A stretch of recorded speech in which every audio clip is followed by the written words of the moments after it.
नमस्कार, न्यूज मराठी 24/7च्या बातम्या गावाकडच्या या विशेष बातमीपत्रात आपल्या सर्वांचं स्वागत।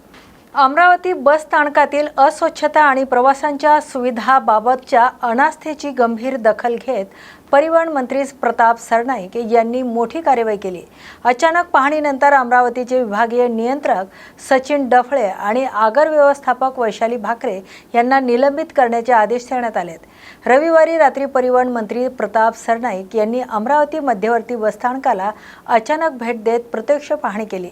यावेळी बस स्थानक परिसरात मोठ्या प्रमाणात अस्वच्छता, घाणीचे साम्राज्य आणि प्रवाशांसाठी आवश्यक असलेले मूलभूत सुविधांचा अभाव आढळून आला। विशेषतः पिण्याच्या थंड पाण्याची व्यवस्था नसल्याबद्दल मंत्र्यांनी तीव्र नाराजी व्यक्त केली। पाहणीनंतर तात्काळ कारवाई करत वित्तीय नियंत्रक आणि आगर व्यवस्थापक यांना निलंबित करण्याचे आदेश देण्यात आले। तसेच प्रवाशांना दर्जेदार सुविधा उपलब्ध करून देण्याबाबत प्रशासनाने त्वरित सुधारणा कराव्यात असे निर्देश देण्यात आले। या कार्यवाहीमुळे एसटी प्रशासनात एकच खळबळ उडाली।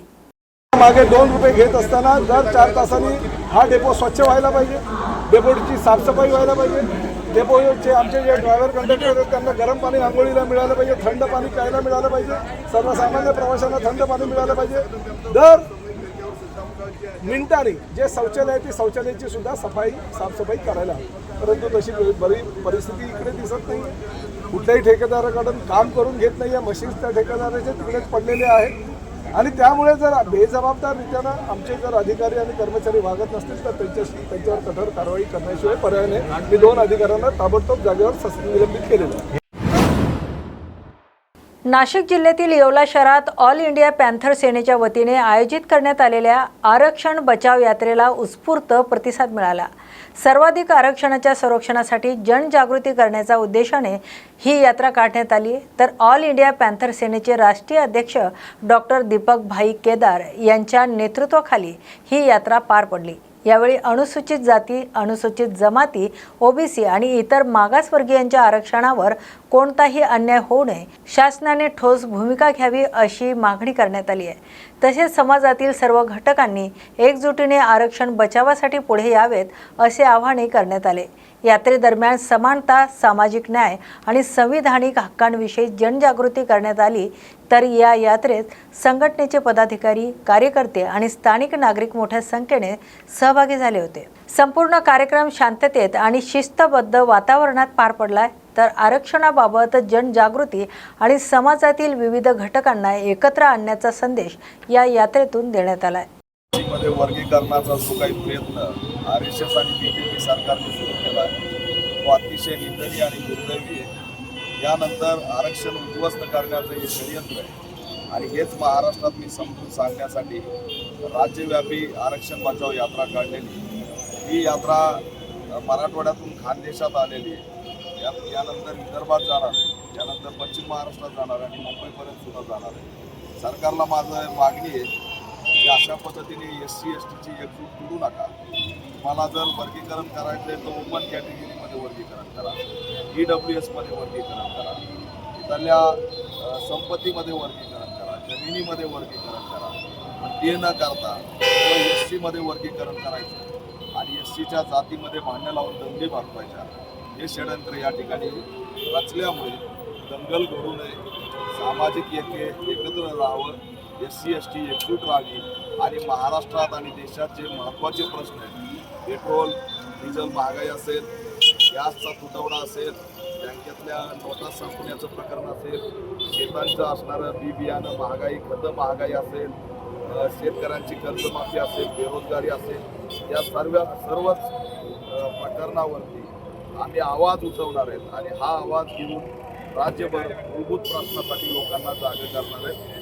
हे सरकार दिशाभूल करतंय, एकीकडं लोकांचे खरे प्रश्न दाबतंय आणि दुसरीकडं भावनिक मुद्द्यावर लोकांना या ठिकाणी रस्त्यावर उतरतंय।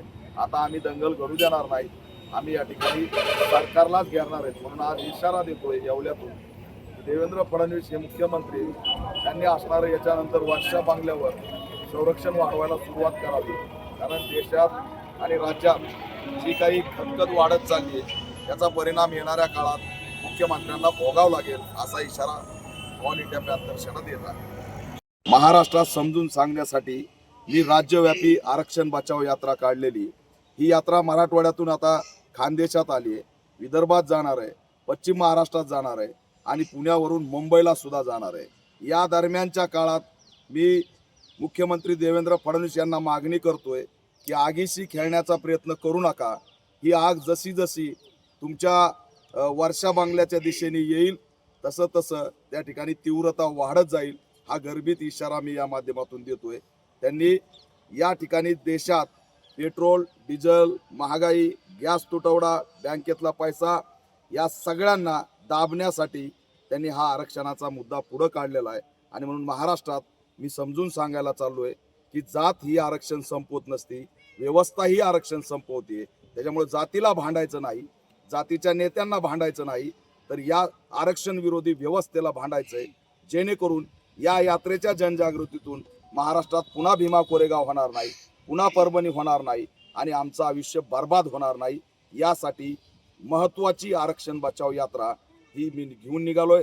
याच्यात EVMचा मुद्दा आहे, संविधानाचा मुद्दा आहे, आरक्षणाचा मुद्दा आहे, लोकशाहीचा मुद्दा आहे आणि या ठिकाणी शेतकऱ्याच्या कर्जमाफीचा, शेतकऱ्यांच्या मालाला हमी भावाचा आणि रोजगाराचा सुद्धा मुद्दा आहे. हे सगळे मुद्दे घेऊन मी जनजागृती करतोय. त्यांनी जो दंगलीचा ट्रॅप लावलाय तो उद्ध्वस्त करण्याचा माझा आरक्षण बचाव यात्रेच्या माध्यमातून प्रयत्न आहे. विश्व नेत्रदान दिनानिमित्त 10 जून रोजी अमरावती शहरात नेत्रदान आणि अवयदानाबाबत जनजागृती करण्यासाठी भव्य पदयात्रेचं आयोजन करण्यात आलं आहे. माझ्या जीवनाचं अंतिम दान राष्ट्रांच्या नावाने या संकल्पनेवर आधारित हा कार्यक्रम राबवण्यात येणार आहे. तर सायंकाळी 5:30 वाजता नेहरू मैदान, राजकमल चौक येथून या पदयात्रेला सुरुवात होणार असून शहरातील प्रमुख मार्गांवरून मार्गक्रमण केल्यानंतर ती पुन्हा राजकमल चौकात समाप्त होणार आहे. या उपक्रमात विविध सामाजिक, धार्मिक, व्यापारी आणि शैक्षणिक संस्थांसह नागरिक मोठ्या संख्येने सहभागी होणार आहेत. पदयात्रेद्वारे नेत्रदान आणि अवयवदानाचे महत्त्व नागरिकांपर्यंत पोहोचवले जाणार असल्याचं डिजिटल माध्यमातून नेत्रदान संकल्प नोंदवण्याची सुविधाही उपलब्ध करून देण्यात आली आहे. यावेळी नेत्रदाते, अवयवदाते आणि देहदाते कुटुंबियांचा विशेष सत्कार करण्यात येणार असून अनेक मान्यवरांची उपस्थिती लाभणार आहे. आयोजकांनी नागरिकांना या जनजागृती उपक्रमात मोठ्या संख्येने सहभागी होण्याचे आवाहन केले.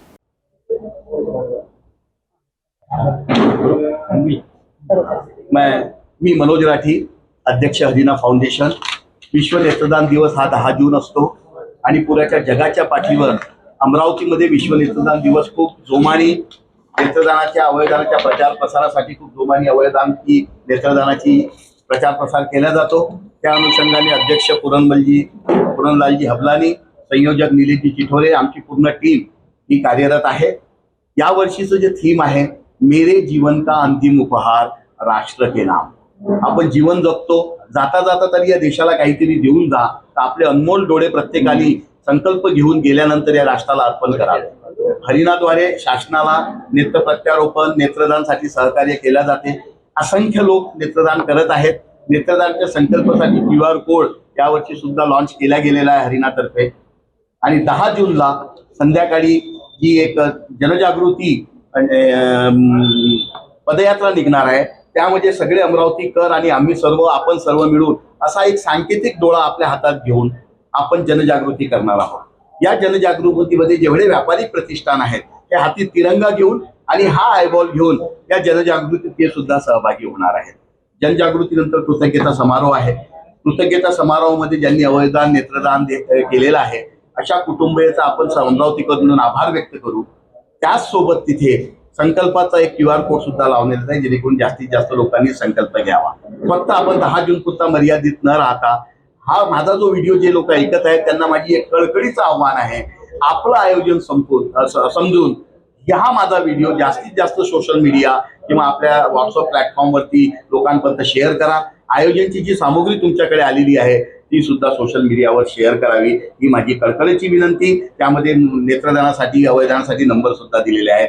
कुणाला दिसत नसेल, काही असेल, त्यांनी सुद्धा हरिनाशी संपर्क करावा, जेणेकरून नेत्र प्रत्यारोपण सुद्धा जास्त करण्यात येईल. मोतियाबिंदूचे ऑपरेशन माफक दरात, नेत्र प्रत्यारोपण माफक दरात, नेत्रालयामध्ये नेत्र तपासणी माफक शुल्कमध्ये हे सगळे उपक्रम हरिना चालवत असते. आपण सगळ्यांनी हरिनाचा स्वयंपूर्ती सदस्य म्हणून सहकार्य करावं. यानंतर माझे मित्र संयोजक जे आहेत हे नीलजी चितोरे आपणास काहीतरी एक विनंती करतील आणि नंतर आयोजन अध्यक्ष पुरणलालजी अवलानी मतदान दिवस 10 जून या कार्यक्रमाचा संयोजक. जसं सगळ्यांना कल्पना आहेच की 10 जूनला पदयात्रा राहणार, संध्याकाळी 5:30 वाजता नेहरू मैदानमधून निघणार आहे.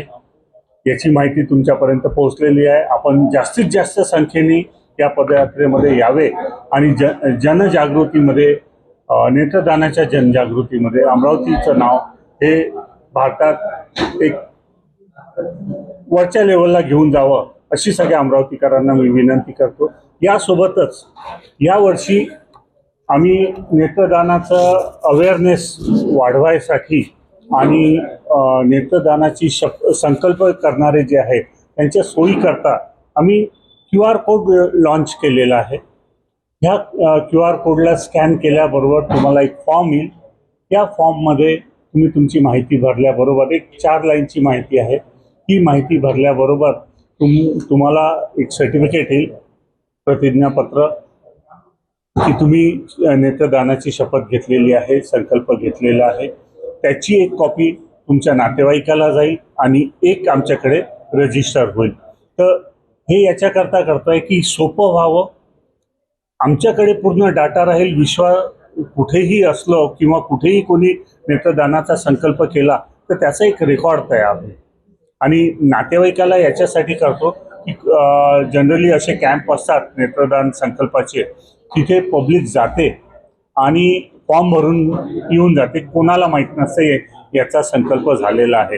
हे आम्ही आता जेव्हा नेत्रदानासाठी कोणाचा फोन आल्यानंतर जाऊन परिवाराला कन्व्हिन्स करतो त्यावेळेस लक्षात आलं की परिवाराला हे माहिती नसतं की यांची शेवटची इच्छा होती. म्हणून यावर्षी आम्ही हा QR कोड लॉन्च केलेला आहे आणि एकदम सोपी आणि जलद पद्धत लॉन्च केलेली आहे. तर माझं ऐकणाऱ्या, मला बघणाऱ्या सगळ्यांना एक कळकळीची विनंती आहे की आपणही हा QR कोड स्कॅन करा, नेत्रदानाचा संकल्प करा आणि तुमच्या सगळ्या सोशल मीडियावरनं हा QR कोड व्हायरल करा. ज्याची इच्छा असेल लोकांना प्रयोग करा किंवा ज्याची इच्छा असेल त्यांना एकदम सोप्या पद्धतीने नेत्रदानाचा संकल्प करू द्या. स्वातंत्र्याची अनेक दशकं उलटून गेली तरी गावाला हक्काचा रस्ता मिळत नसल्याने अखेर बुलढाणा जिल्ह्यातील लोणार तालुक्यातील मढी गावचे ग्रामस्थ आक्रमक झालेत.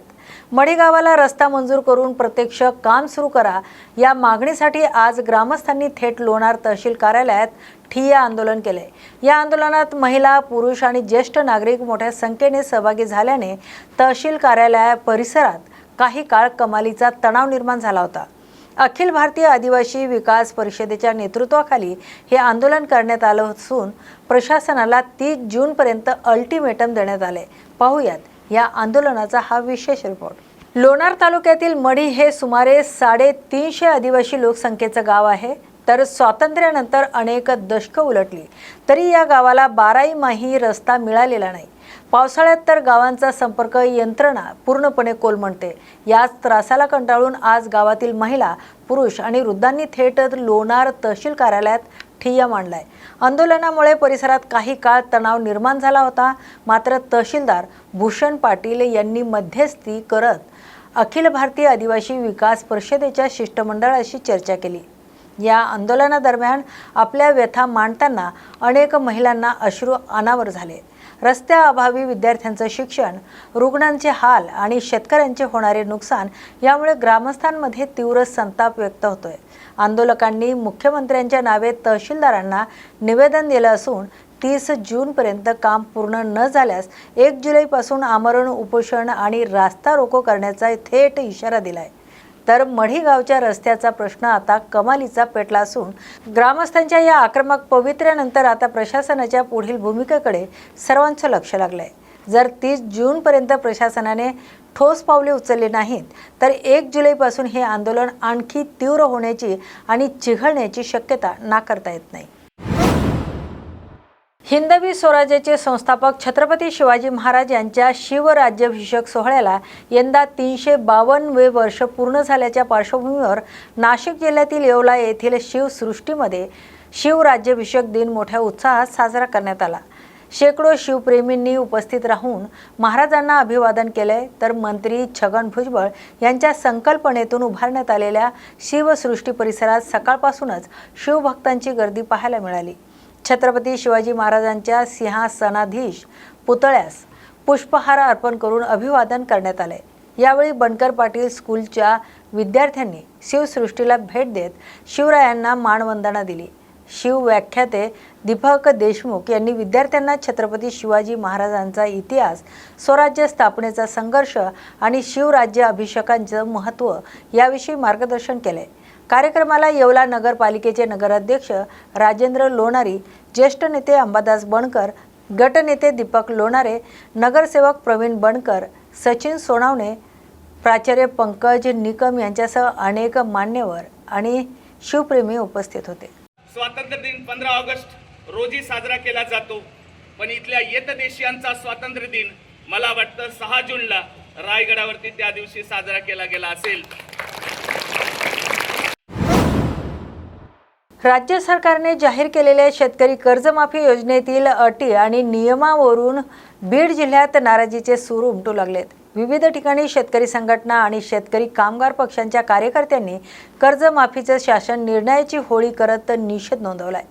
कर्जमाफीसाठी घालवण्यात आलेल्या जाचक अटीमुळे अनेक शेतकरी या योजनांपासून वंचित राहतील असा आरोप आंदोलकांनी केलाय।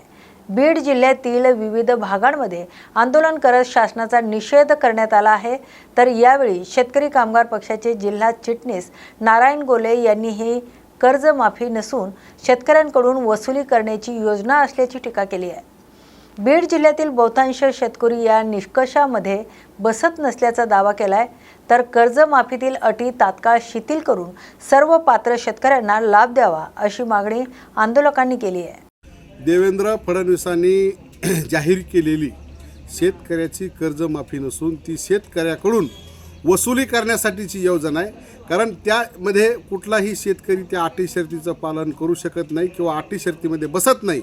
एकंदरीत देवेंद्र फडणवीसांची जी काही लबाडपणाची प्रतिमा आहे या कर्जमाफीतून त्यांनी ती कायम जोपासलेली आहे।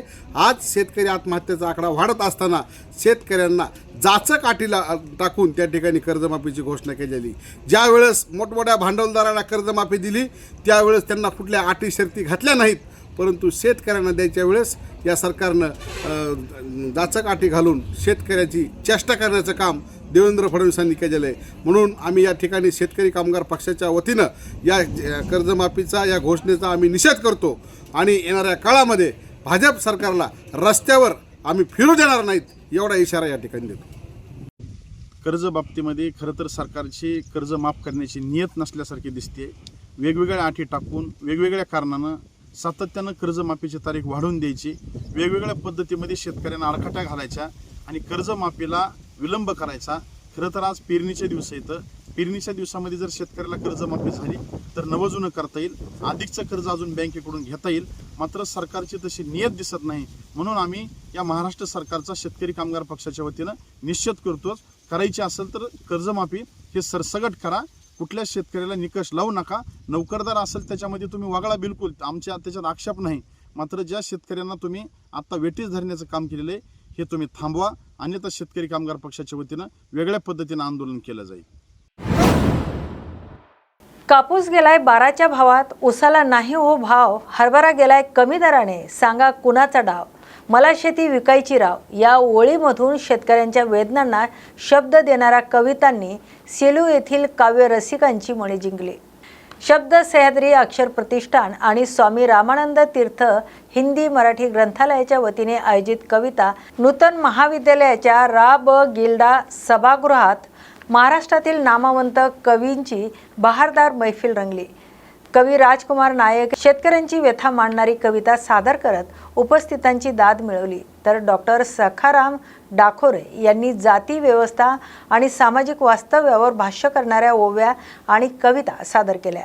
डॉक्टर उर्मिला चाकूरकर, प्रेमानंद शिंदे आणि युवा साहित्य अकादमी पुरस्कार विजेते कवी डॉक्टर वीरा राठोड यांनीही आपल्या कवितांमधून रसिकांना अंतर्मुख केले। कार्यक्रमाला साहित्य, शिक्षण, पत्रकारिता आणि सामाजिक क्षेत्रातील मान्यवरांची उपस्थिती लाभली। यावेळी विविध क्षेत्रात उल्लेखनीय कार्य करणाऱ्या मान्यवरांचा सन्मानही करण्यात आला. तर इतकी माणसं आहेत की प्रत्येकाचं जर नामोल्लेख केला तर मला वाटतं एक तास निघून जाईल. म्हणजे कधी काळी विद्यार्थी असताना राम निकम सरांच्या ठिकाणी आहे, माझा बालमित्र बाळू बुधवंत या ठिकाणी आहे. हे सगळे कवितेच्या प्रवासातील सर्व सह. राज्य सरकारच्या कर्जमाफी योजनेविरोधात हिंगोली जिल्ह्यातील गोरेगाव येथे शेतकऱ्यांनी तीव्र आंदोलन छेडले. तर क्रांतिकारी शेतकरी संघटनेच्या नेतृत्वाखाली शेतकऱ्यांनी कर्जमाफीच्या शासन निर्णयाची प्रत जाळून निषेध नोंदवलाय आणि सरसकट कर्जमाफीची मागणी केली आहे. क्रांतिकारी शेतकरी संघटनेचे नेते गजानन कावराखे यांच्या नेतृत्वाखाली झालेल्या या आंदोलनात शेतकऱ्यांनी सरकारविरोधात घोषणाबाजी केली. पुण्यश्लोक अहिल्यादेवी होळकर कर्जमाफी योजना जाहीर करण्यात आली असली तरी त्यातील अटी आणि निकषामुळे मोठ्या प्रमाणावर शेतकरी लाभांपासून वंचित राहत असल्याचा आरोप आंदोलकांनी केला आहे. यावेळी गजानन कावराखे यांनी निवडणुकीपूर्वी दिलेल्या सरसकट कर्जमाफीच्या आश्वासनाची आठवण करून देत सर्व पात्र शेतकऱ्यांना अटीविरहित कर्जमाफी देण्याची मागणी केली आहे. अन्यथा राज्यभर तीव्र जन आंदोलन उभारण्याचा इशारा त्यांनी दिला आहे. फसवा जी आर आहे म्हणून आम्ही शेतकऱ्यांनी याची होळी केलेली आहे. का तर या योजनेमध्ये जवळपास 90% शेतकरी वगळण्यात आलेले आहेत. 10% शेतकऱ्यांना यामध्ये लाभ मिळणार आहे. म्हणून सरकारनं जे काही निवडणुकीपूर्वी आश्वासन आम्हाला दिलं होतं की शेतकऱ्यांचा सातबारा कोरा करू, शेतकऱ्यांची सरसकट कर्जमाफी करू, तो सरकारनं शब्द पाळला पाहिजे. इथल्या शेतकऱ्यांना कर्जमाफी दिली पाहिजे. याच हेतून आम्ही या ठिकाणी या शासन निर्णयाची होळी केलेली आहे. जे काही आमच्यावर कर्ज झालेलं आहे ते सरकारच्या चुकीच्या धोरणामुळे झालेलं आहे. आयात निर्यातीच्या चुकीच्या धोरणामुळे झालेलं आहे. सोयाबीनला भाव नाही, कापसाला भाव नाही, धानाला भाव नाही, कांद्याला भाव नाही, दुधाला भाव नाही, म्हणून शेतकरी कर्जबाजारी झालेला आहे. आणि ते कर्ज फेडण्यासाठी आमच्याकडे आता काही नाही, आमची शेती बँकेकडे गहाण आहे. म्हणून सरकारने या सगळ्या गोष्टीचा विचार केला पाहिजे. शेतकऱ्यांना सरसकट कर्जमुक्त केलेलं पाहिजे. आज दर दिवसाला 7 ते 10 शेतकरी आत्महत्या करतायत. जर सरकारनं या गोष्टीचा विचार केला नाही, या शासन निर्णयामधल्या जे काही ज्याचा काठी आहे त्या रद्द केल्या नाही, तर या सरकारच्या चुकीच्या धोरणामुळे निश्चितच जवळपास 20 ते 25 शेतकरी दर दिवसाला आत्महत्या करतील. म्हणजे किड्या मुंग्यासारखे शेतकरी महाराष्ट्रातले मरतील. म्हणून सरकारनं शेतकऱ्यांचा विचार केला पाहिजे, शेतकऱ्यांच्या जगणं मान्य केलं पाहिजे, शेतकऱ्यांच्या मुलाबाळाचा विचार केला पाहिजे आणि शेतकऱ्यांना सरसकट कर्जमाफी दिली पाहिजे. नव्हे तर शेतकऱ्यांना जर या ठिकाणी नवी संजीवनी द्यायची असेल, शेतकऱ्यांची कर्जमाफी म्हणजे शेतकऱ्यावर उपकार नाहीत तर हे सरकारचं कर्तव्य असते. शेतकरी जर अडचणीत असला तर सरकारने त्यांना कर्जमाफी दिली पाहिजे. म्हणून आमची या ठिकाणी प्रामुख्याने मागणी असणार आहे, जे काही तुम्ही अहिल्यादेवी होळकरांचं नाव दिलेलं आहे ते महापुरुषांची नावं अशा फसव्या योजनांना देऊ नका. ही कर्जमाफी नाही तर ही कर्ज वसुली आहे. म्हणून याचा आम्ही या ठिकाणी निषेध करून याची होळी केलेली आहे. एवढीच मागणी आहे की ज्याप्रमाणे 2019ला सरसकट कर्ज माफी मिळाली होती त्याच पद्धतीत यावेळेसही सरसकट 2 लाखापर्यंत कर्जमाफी मिळाली पाहिजे. 5 ते 6 वर्षात सततची नापिकी होत आहे. निसर्गही शेतकऱ्याची साथ देत नाहीये. तरी सरकारने या गोष्टीचा सर्व विचार करून आम्हाला सरसकट कर्जमाफी दिली पाहिजे. माझ्याकडे एकूण 8-8.5 एकर जमीन आहे आणि माझं थकीत कर्ज 3,62,000 ते उचललं होतं 2,20,000.